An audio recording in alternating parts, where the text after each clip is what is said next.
Good morning, St. Francis, and good morning, people of God. It is Friday the 13th. Oh my God, Friday the 13th. It is Friday of the 23rd week of the year. It's the 13th of September, 2024. Again, Friday the 13th. It is also the memorial today of St. John Chrysostom. Who was St. John Chrysostom? He was one of the great church fathers. His image, a statue of him, appears in the apse of St. Peter's Basilica, elevating the chair that St. Peter supposedly sat in as he was leading the early Christian community. He is there with four other of the early church fathers and things like that, Peter Chrysostom and some of the other ones. He is there. He was Patriarch of Constantinople, Bishop of Constantinople, not well liked by many, not well liked by many. And why? Well, because he held to a very powerful interpretation of who Jesus is. Not some superhuman, not some demigod, not some angel or whatever it is, but the true reality of God in our midst. And a God who takes on everything that we need to take on so that this God understands us. And in that taking on all that is human, this God is able to transform and save all that is human.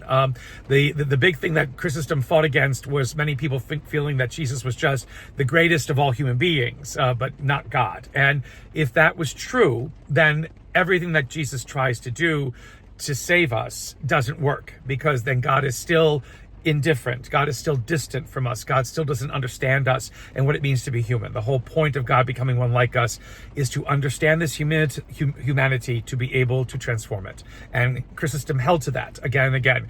Not well liked by others who thought differently, who had influence among the imperial court, then not liked by emperors, exiled many times from Constantinople, was bishop, was not bishop, back and forth and back and forth. But again, he dies and his memory is preserved. Those who opposed him, while we know some of them, we don't know many of them because their memory fades into history. It is the strength of knowing that what you're trying to offer is for the elevation of humankind, for the elevation of who and what we are meant to become in the sight of God, and not just something that is a short-term solution to things. Chrysostom held to dipping into the profundity of God among us, of God one like us, and what that means for us. And so today we honor his memory in helping us to move in that direction. Our readings for today, 1 Corinthians continues, and here, again, in like mind for Chrysostom, it is Paul saying that basically Christ has to be at the center of everything that we are, to shape our hearts and our minds, to shape our decisions, to shape our perspectives, to shape what it is, that we are all about. I mean, again, where am I? I'm in my car because it's raining, by the way, and I'm not driving, so my NTSB friends who get very scared whenever I'm driving and doing this can rest assured I'm not driving. But it's pouring rain out today, and it's going to rain a lot, and so and it's going to rain perhaps into this week when there is retreat at the beach for all these priests in the Diocese of Raleigh. So pray for them, because while being at the beach is even better in the rain or good in the rain, it's still rain at the beach, and we'll see what happens. But this whole idea in this letter to the Corinthians that we're in now, this part of the letter to the Corinthians that we're in now, that if Christ is not at the center, of everything, then we're really not doing what we're called to do. And so Paul talks about how even if he didn't want to preach the gospel, it is God's Spirit who pushes him into preaching it again and again and again, and he cannot stop that. And Paul does it so that he can try to be all things to all people. Again, a tall order that Paul sets out for himself. Sometimes he was that, sometimes he was not, but he does it at least even to save a few. So this is the whole, again, demand of what it means. We cannot just see faith as a hobby or a pastime. It has to shape, everything that we are and all that we do.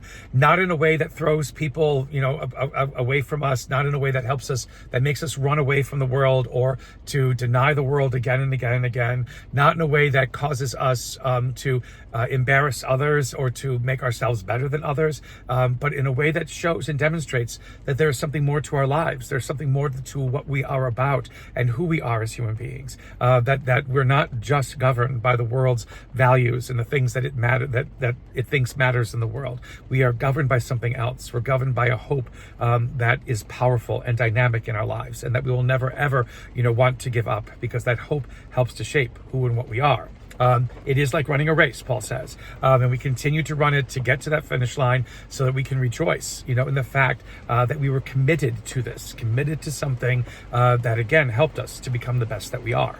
In the gospel for today, we're still in the Sermon on the Plain, and Luke's Jesus basically takes up the whole idea of forgiveness, because, again, that great attribute that allows so many of the other four attributes, like we talked about yesterday, to flourish. If you're going to love, if you're going to give, if you're going to be merciful, if you're not going to judge, it resides in forgiveness, and allows us, and forgiveness allows us to be able to move into those other behaviors, those other realities.